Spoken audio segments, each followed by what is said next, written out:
on the bottom rung of the ladder. Just one more step and I'm tranquility. Holy living fuck. Are you fucking believing this? Over. We read you. Over. I hope the two of you are not concerned about this.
Okay. Involving the United States government and NASA. All right. And I'm sure you've heard the rumors. The moon landing hoax? That's right. That the moon landing was fake. The moon landings all were fake. And I was the person who filmed it. You're serious? And okay. I'm serious. I'm dead serious. Because I only have this certain amount of time with you, and I'll talk about whatever you want. You know, this isn't some type of joke or no, it's not film joke. within a film thing. Not a joke. Nope. Okay. The conspiracy theorists were right on this occasion. If you're telling the truth, why would you do it? Why are you telling me? I mean, what the? Don't you think it's important for people to know the truth? Yeah, I got. Yes, certainly. They had a massive fraud, an unparalleled fraud perpetrated against them. They should know. Okay. I mean, they're already suspicious of the government. They may as well have their suspicions confirmed. Okay. And justified.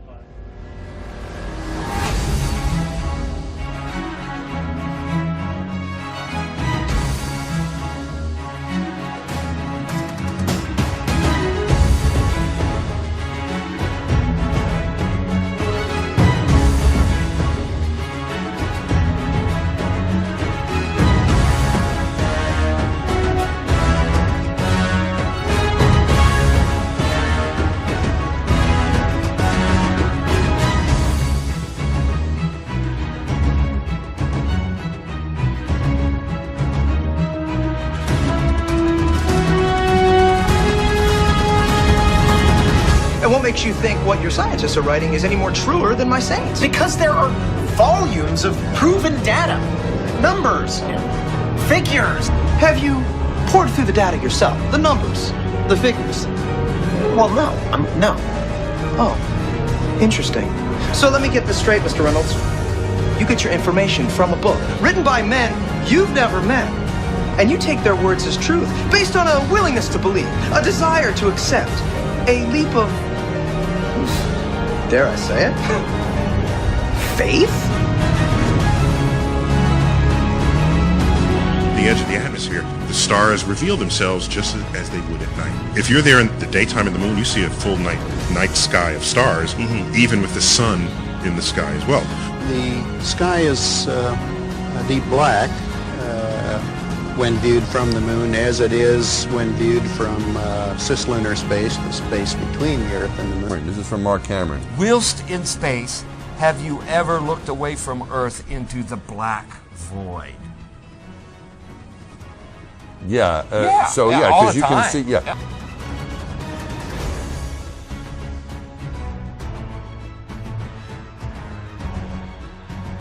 It seems that nobody's ever on the space shuttle, and the proof of that is the Challenger disaster. In I believe it's 1986, the Challenger exploded just after takeoff and killed 7 astronauts. But it turns out that 6 of the astronauts are still alive, and most of them are using their original names. And you can find pictures of them. They're using the same names, and they're doing ordinary jobs now. Teachers, lecturers, lawyers, whatever. But they're still alive. This picture, this area was really important to the Apollo 11 mission. Can you tell me, talking about the Apollo 11 mission, can you tell me where this set of craters is on the moon? Yeah, you know what I'm talking about. You telegraphed it. That wasn't the moon, that was Arizona. This was Arizona being blown up to look like the moon. Okay? You can go on Google Earth right now. Here's the location. Go find it. Here's a picture of Buzz Aldrin in front of a mountain, little hill behind him right there in Arizona. Oh, what do you know? The same mountain formation, and this is Buzz right here, supposedly on the moon. The astronauts are moving in the moon's gravity, which is 1/6 that of the Earth. كانوا مبطئين الحركة عشان تبدو إنه لا يوجد جاذبية، لكن تعالوا سرع الشريط مرتين شوف كيف تصير مشيتهم. Also, when the footage of the lunar rover is doubled in speed, it looks as if it's driving here on Earth. ثالث لقطة كانت المصيبة، لأنهم مصورين في أريزونا والأرض طبيعي فيها هواء، فمحط العلم رفرف. دقيقة يا أخوي، القمر ما في هواء. إذا ما في هواء في القمر كيف تحرك العلم؟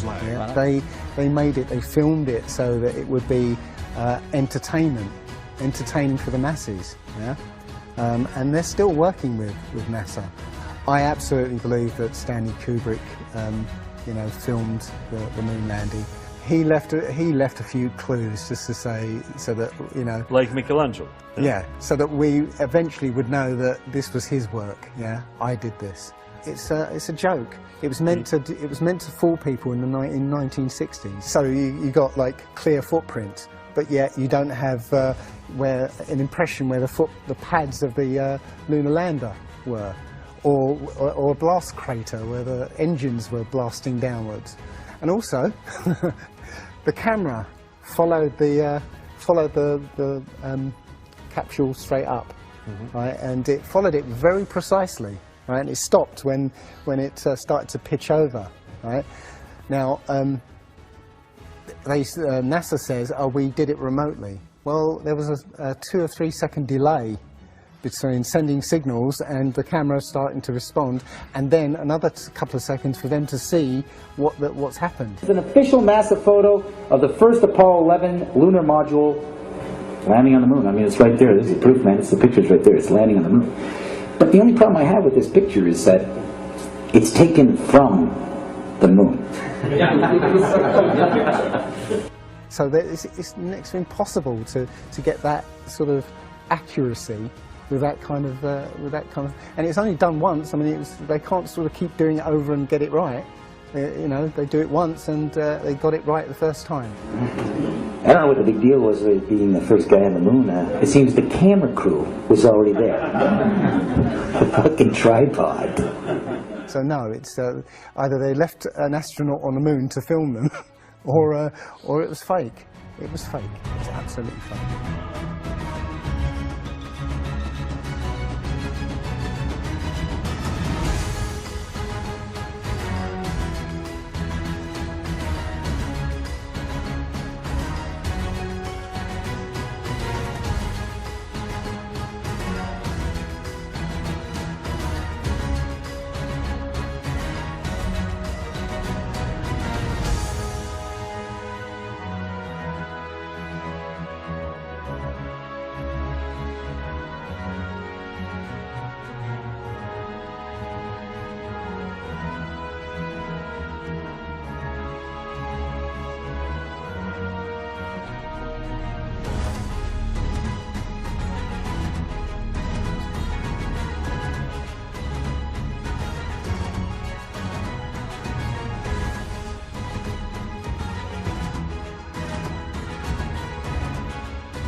يعني دليل القمر قرب مرة مو بعيد. People who believe in the globe Earth like to say the sun and the moon and all the planets are spheres. You can just tell by looking at them, they're spheres. So what makes you think Earth is flat and not a sphere? This in my hand is a sphere, right? Oops. But it's not. So how the fuck do you know the moon isn't just a half sphere or the sun isn't just a half sphere?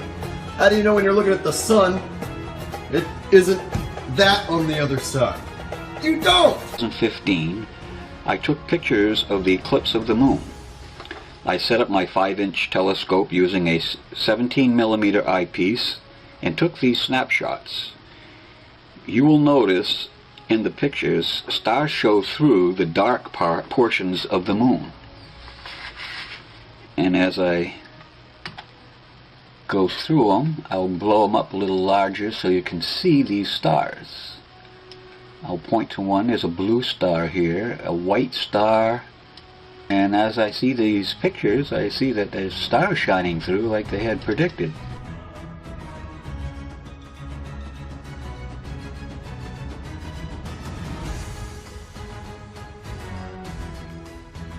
Is ignoring a lot of the things that we're looking at, and so normal people are going out and doing experiments, and one of the experiments has turned up an amazing fact that we've not been told, and it destroys the whole idea of this heliocentric system, and that is the moon. If you get a piece of card, put it on the floor, and sort of you put another piece of card to act as a barrier for the moonlight. So you have the moon above, card on the floor, and a piece of card in front to shield half of the card. Yeah. Now a lot of people have these laser thermometers. Now you can actually measure the temperature of the moonlight next to the temperature of the shade of the moonlight, and you'll find the moonlight is colder than the shade. The opposite from the sun. So the moon is throwing out its own light, and that light is the opposite from the sun. Now that tells you that it's not reflecting the sun's light.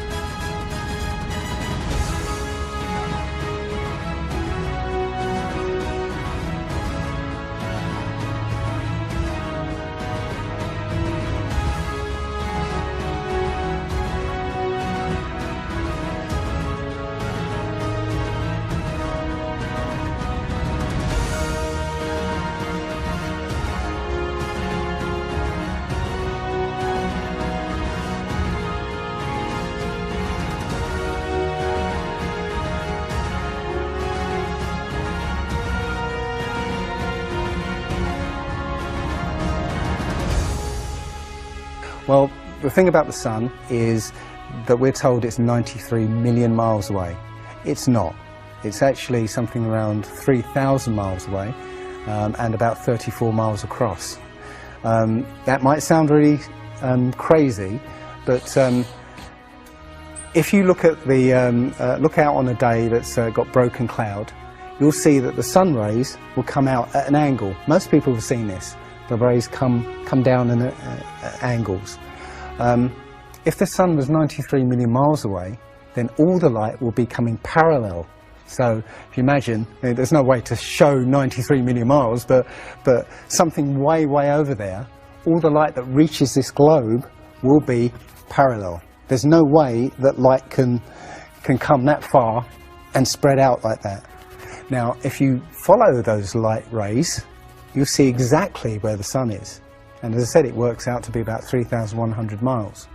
Now, if that's the case, and the sun is circling over this flat plane, yeah, its light range is limited. So it's illuminating the part of the Earth it's like over at the moment. So, say over Europe, it might, or over South America there. It's over there. Well, Australia's going to be in the dark because the sun isn't going to throw enough light to illuminate Australia. Mm-hmm. Yeah. Mm-hmm. Now, most people say, well, I see the sun rise and set. How can that be if it's just going round in a circle? Well, that's perspective again. If you actually see video of the sun coming up and going down, many times you'll see that the sun starts off as it's coming up very, very tiny, and it gets bigger as it gets closer to midday and then gets smaller again. It's literally that effect of perspective, you know, with some things above you, like the ceiling in a hallway, yeah, as it goes further away, it will seem to sink down towards the horizon until it disappears beyond the limit of your sight. And that's all you're seeing. You're seeing literally the sun circling overhead but seeming to set. وهذا الفيديو بكاميرات وعدسات عالية الجودة يوضح لنا شكل الشمس الحقيقي. تشوفون على الشمس في بقع محددة، هذه البقع مهما صورت الشمس من 20,000 سنة إلى اليوم تجد فيها نفس الشكل، وهذا هو شكل الشمس الحقيقي، أبدا ما فيها انفجارات ولا شيء.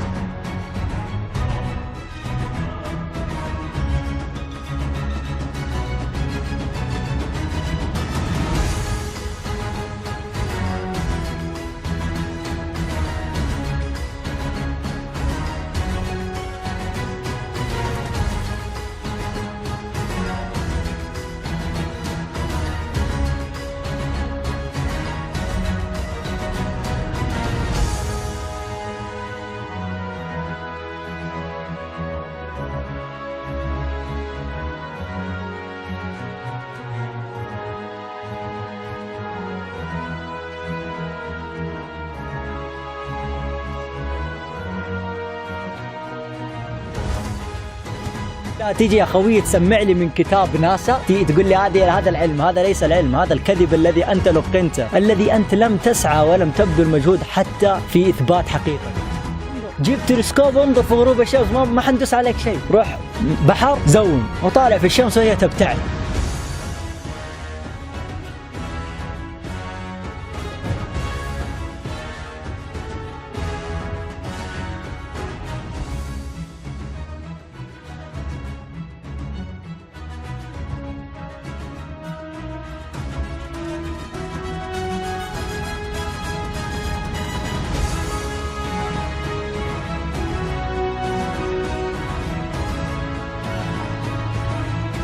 The sailor thinks that he's traveling around the Earth this way, when in effect he's traveling around the Earth this way.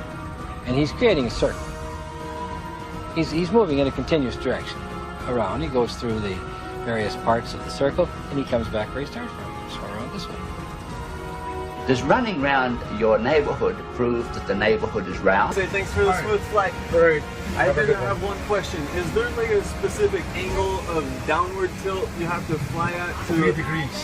3 degrees for the curvature of the Earth? Oh, for the Earth? Because, yeah. No, we just fly over the troposphere. Really? Yeah. But do you have to keep like kind of going down because? No, we actually have to nose up. It flies like that. Really? Because I was reading some stuff on the flat Earth that made a lot of sense. Have you looked into it? Which one? Sorry? I was reading a lot of stuff on the flat Earth. Okay, yeah. True. That's true? Yeah. Now people will say, well, you can't be thinking that the Earth is flat because people, they fly around it. They take boats around it. Yeah, we know, like Magellan. And people like NASA love to throw these things right in our face. For instance, this is the NASA-designed Magellan mission patch. Notice anything weird about it? It's a boat that goes in a circle. Do you see that? Is it going around a globe? Or is it making a circle around a flat disc? Ships sail away. They don't disappear all at once. No, first, the bottom will disappear. See, the bottom of the ship is gone. Now we can see midway up, and then the whole thing disappears. Now, ships came back. They didn't fall off the table.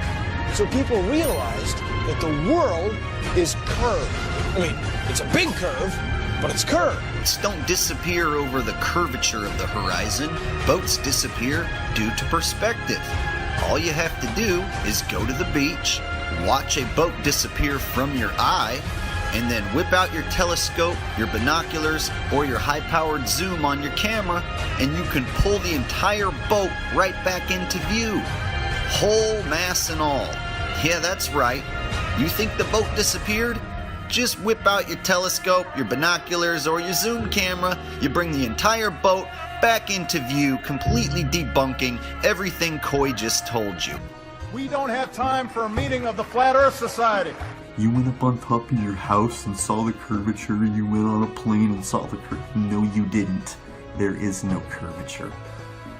Go try and fucking measure it. You have to measure it on water, okay? Try and measure it on a long canal. Try and measure it on sea. Use a laser level. Take a really, really long piece of rope. Do whatever you gotta do to try to measure this supposed curvature and film it. And then post it. And if your curvature is real, well then all us flat earthers will look stupid, huh? So show me your homegrown experiments, because our homegrown experiments, like the Bedford level experiment, they show a flat earth every single time. There is no curvature. You know how I know? I tried to debunk the flat earth and I failed. That's how most of us get started. We try to debunk the flat earth and we fail. They say that you see the mast, you know, go down last. It's literally just the way your vision works. Yeah, it's perspective and atmospherics basically. The limit of your vision is supposedly 3 miles, and then after 3 miles you're supposed to see the boat start to go over the horizon. Here's the furthest one I've found so far. This is my record so far. I'm sure it'll keep on growing.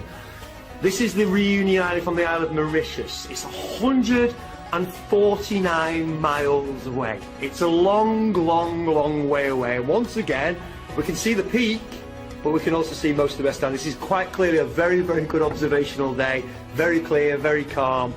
The highest peak on Reunion Island is 3,072 metres tall. It's just under 2 miles. 149 miles away, everything should be behind 2.8 miles of curvature.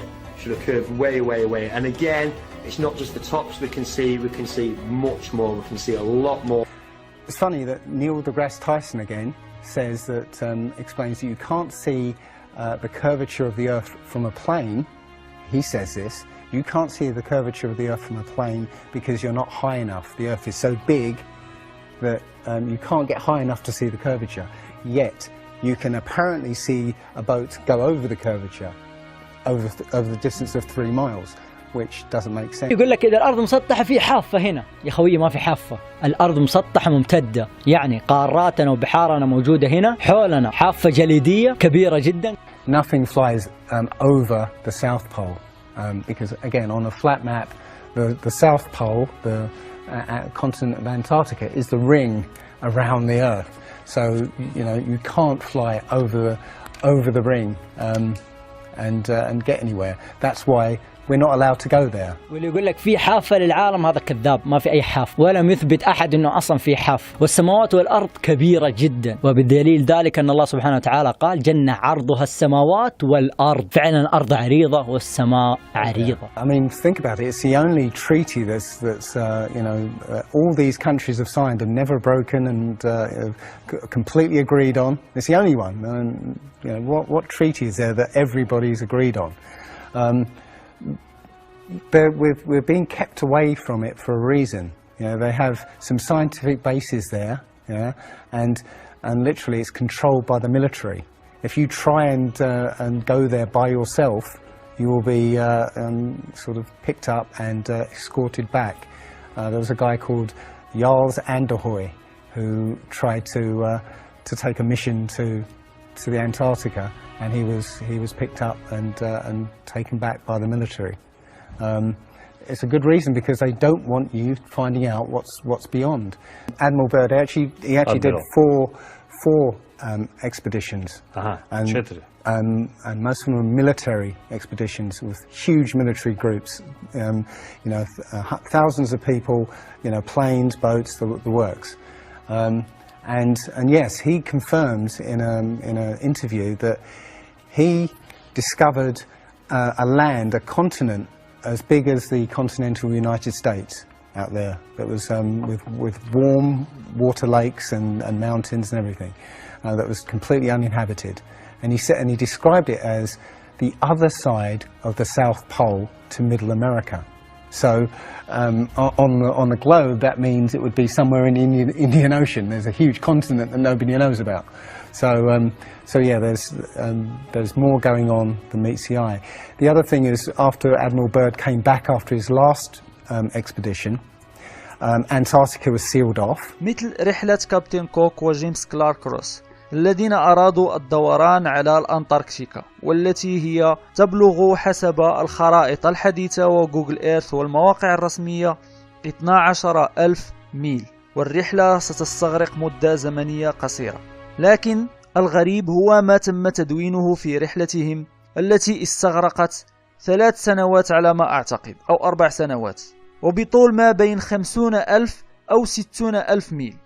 وفي الحقيقة هذا مشكل جد مقلق، لأن هذا ستجدونه في عدة أمثلة بين سواحل الجزر والدول. كما ترون أمامكم هذه شيكاغو، وهذا مسار الرحلة حتى قطر. إذا كان هناك وقوف اضطراري يجب أن يكون على الأقل حسب الكرة فوق إسبانيا أو جنوب فرنسا، ولكن إسبانيا هي الأقرب كما ترون أمامكم في هذا النموذج. لكن لماذا قاموا بالوقوف في مطار موسكو بروسيا؟ وهذا جد بعيد وليس له أي معنى على الأرض الكروية. لكن في الأرض المسطحة إذا رأيتم كما أريكم هنا، المسيرة سوف تنطلق من هنا من شيكاغو، والرحلة تنطلق وتمر على هذا الخط. ما محل موسكو في الإعراب هنا؟ لماذا نزلوا في موسكو اضطراريا؟ وموسكو تقع بعيدة جدا. هذا لن تجدوا له أي تفسير ولا أي معنى إلا في خريطة الأرض المسطحة.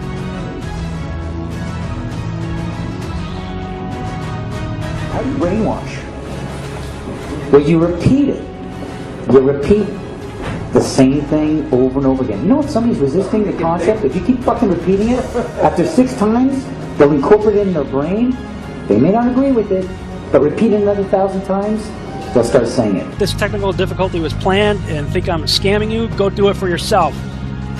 Because you're going to find the exact same thing. I got nothing to hide here. This is live on the air, okay? I'm going to zoom in on the Earth in Photoshop. You see the Earth? To image, adjust, levels, and I'm going to bring the levels over here, and I'm going to bring the levels up. Uh-oh, what is that? Why is there a square box around the Earth allegedly taken from the scientists on the moon in Apollo 17? And people wonder why I don't trust NASA. That's why I don't trust NASA. I mean, they're always out there saying, you know, everybody's trying to show you stuff from space, and you keep rejecting it. This is why I reject it. These guys are liars. But your brain has 3-dimensionalized. Oh yeah, that's the Earth. How? Through repetition. Next image. How do we get to this point of the image? This is fucking funny. I don't know. You're going to have to. Here's my question here. How can you justify the difference in North America between 2 different pictures from space from NASA? Earth the exact same size. Look at the size of North America here. Freaking humongous. And yeah, we all know most Americans need to go on a diet, but I didn't know the continent did. I'm going to make this, you see what's happening here? I'm shifting to something that's right under it. See how they're the same size? Oh, now let me take the top one and drag it off so you can see. Look at North America now. It's tiny. It's tiny now. Look at that. You can fit that almost twice into this. Look how tiny Florida is compared to gigantic Florida here. North America takes up about, let's cut the disc in half. It takes it maybe 25% of the top half of the disc. Let's cut it in half here. It takes up like 70% of the top half. Let me actually go ahead and do that. Does that make it more clear for you people that have serious cognitive dissonance? Look at this one here. Almost the entire quarter of the disc. Not North America. A little teeny piece in the northeast part. Look at how much water is here. almost a third, actually over a third, almost half of the remaining quadrant is water. You think this is the exact same Earth. Now how can you justify that? That's a question right there. How can you justify that? هذا هو الشكل الأشهر والأكثر استخداما بين الخرائط، وهو ما يعرف بإسقاط ميركاتور نسبة إلى الشخص الذي قام بوضعه. إذا كنت تعتقد أن هذه الخارطة تم تصويرها من الفضاء بكاميرا صناعي أو ما شابه ذلك فأنت مخطئ، لأن هذا الإسقاط تم وضعه في العام 1596. المثال الأول هو جزيرة غرينلاند التابعة لدولة الدنمارك. نرى في هذه الخارطة أن هذه الجزيرة هائلة الحجم، فلو وضعناها إلى جانب قارة إفريقيا سنرى أنها تقاربها في الحجم إلى حد ما. لكن هل تعلم أن في الحقيقة هذه الجزيرة هي أصغر من دولة الجزائر وحدها؟ فلو بحثنا عن مساحة هذه الدول في أي مرجع تريدوه ستجدون أن مساحة جزيرة غرينلاند تقريبا 2.1 مليون كيلومتر مربع، ومساحة قارة إفريقيا تقريبا 30 مليون كيلومتر مربع، أي أكبر من جزيرة غرينلاند ب15 مرة، بينما مساحة دولة الجزائر تبلغ 2.3 مليون كيلومتر مربع. فلو أخذنا جميع هذه الأرقام بعين الاعتبار يجب أن تكون جزيرة غرينلاند بهذا الحجم. مثال آخر هو دولة روسيا. هذه الدولة ذات المساحة العظيمة التي تمتد على جزء كبير من الخارطة. بناء على المساحة المرسومة على الخارطة يمكننا وضع كامل قارة إفريقيا داخل دولة روسيا. ليس هذا فحسب، كما ويمكننا أيضا وضع قارة أمريكا الجنوبية، ومع هذا سيتبقى جزء كبير من روسيا لم يغطى. لكن إذا بحثنا عن مساحة دولة روسيا الحقيقية سنجدها عبارة عن 17.1 مليون كيلومتر مربع، أي تقريبا نصف مساحة قارة إفريقيا، تقريبا بهذا الشكل. مثال آخر هو دولة السويد التي تبدو كبيرة على الخارطة، فلو وضعناها إلى جانب جزيرة مدغشقر سنجد أنها تقريبا تعادلها مرتين في المساحة، لكن في الحقيقة مساحة مدغشقر أكبر من مساحة دولة السويد، تقريبا ستبدو بهذا الشكل عندما نراعي المساحات الحقيقية. مثال آخر هي دولة كندا التي تمتد أيضا على جزء كبير من الخارطة، والتي يمكننا أيضا وضع قارة إفريقيا بالكامل داخلها، لكن مساحة كندا الحقيقية هي ثلث مساحة قارة إفريقيا، لتبدو تقريبا بهذا الشكل عند رسمها الدقيق. الأمثلة على هذه الأخطاء المقصودة لن تنتهي، فتقريبا كل دول العالم الأول كما يطلقون على أنفسهم غير ممثلة بالمساحات الحقيقية على هذه الخارطة. There are no images of Earth from space. The only one that NASA actually claims is a photograph. It was from 1972, and it's the famous picture. It's got Africa sort of near the top. And it's the same picture they've been using for the last 40 or 50 years in every textbook. Every other image is what they call a composite. It's Photoshop. Thousands of satellites supposedly orbiting the Earth. Why can't we get thousands of pictures? One shot with the whole Earth in it. Hell, we should have a channel on cable that shows the Earth rotating 24 hours a day, every day. Nope. Let's listen to NASA's very own Robert Simmons talk about how we get our fake pictures of Earth. Last week, scientists at NASA released this. The shot is compiled from data from NASA's VEERS instrument, which orbits the Earth about every 100 minutes, taking measurements of light coming off the planet. That can be translated into ribbons of imagery like this, and then into one of these. And this is just the latest in NASA's Earth from Space album. Then in 2002, Blue Marble 2.0, NASA's Rob Simmons made this. Simmons' job is... It's primarily taking data and making pictures out of it. That's what this is, a composite of data sets from several different instruments translated into a picture. So we actually had to take clouds out. They stashed the clouds for later, went onto the ocean. That came from an instrument that measures phytoplankton in the sea. Where it was low, I colored it dark blue because they're low mostly in mid-oceans. And then where it's a little bit higher, it was like a little bit brighter green. Then add the clouds back in. There's a small problem with it because there's a very slight gap in between each orbit. So some of those are painted on. It is photoshopped. Not having one authentic picture of the Earth alone is a huge red flag. whole model like 400 or 500 years before the airplane. 400 years before the airplane, pretty much. They were like beginning in the 1900s. They went to the North Pole in the 1900s. This is 1482.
I think. Again, when you zoom into it with Photoshop, you'll see where they've used the clone tool in Photoshop to take a picture of one of the clouds and stamp it in various places around the picture. And they got lazy. In another image, they've even photoshopped the word sex in the clouds, which is a subliminal tool they use to get people to sort of relate to something. They literally, you can look at this and you can find it on NASA's website.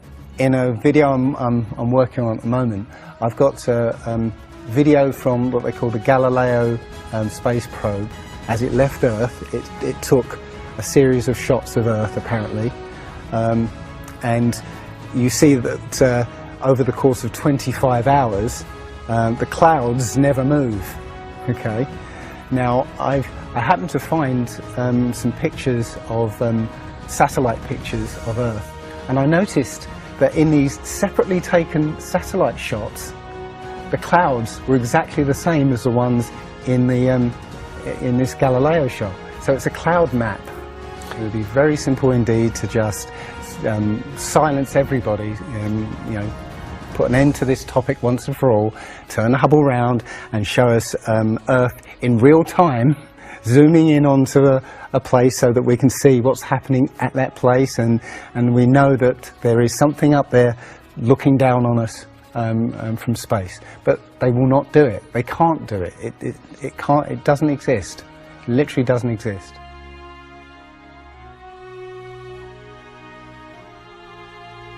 For people looking for curvature is the Felix Baumgartner Red Bull jump from 2012. People really believe that they are seeing a genuine curve here, but it's simply a fisheye lens. Otherwise, New Mexico takes up most of the planet. Wake up, ladies and gentlemen.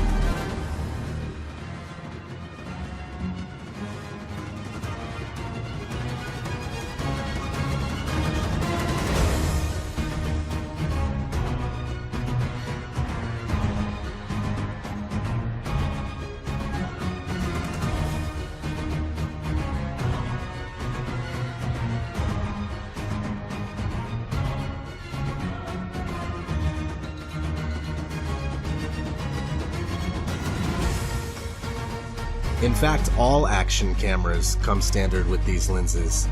The definition of a fisheye lens is an ultra-wide-angle lens that produces strong visual distortion to create a wide, panoramic, or hemispherical image. When this lens is arranged sort of straight on to the horizon, it actually it doesn't have any weird curvature or distortion. It just looks ultra wide. There might be a little bit of distortion on the edges, but it looks just super wide. Well, you saw from his balloon when he stepped out on the platform, the curvature of the Earth. Yeah, it looked very obvious. Oh, everybody pointed it and said, "Oh, look, there's a curvature." But when you actually looked at the ground, when you looked at the Earth, well, it was New Mexico. That's where he jumped. The whole Earth that you saw there was New Mexico. So if that was a curvature, the Earth must be very, very small indeed, and New Mexico must take up a huge part of it. Yeah, it was a fisheye lens to curve that, to make that curve.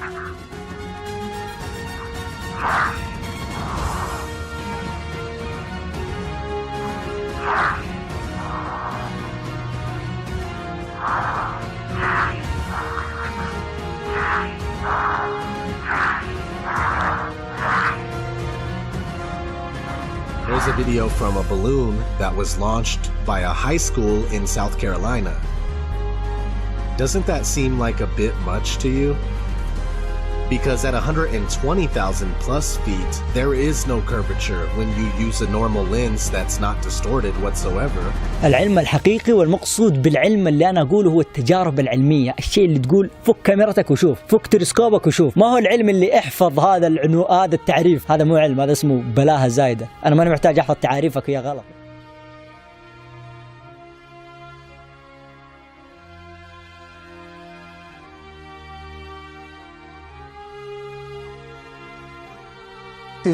This is amazing because when I first started looking, it was about a year and a half ago, I looked on YouTube and there were maybe about 100 videos, not even that probably, and nobody was talking about it, right? And then over 2015, it exploded. There are thousands and thousands and thousands of people looking at Flat Earth now. And what happens is that you'll watch something or read something and something will strike a chord in your mind and you'll think, yeah, I've always wondered that.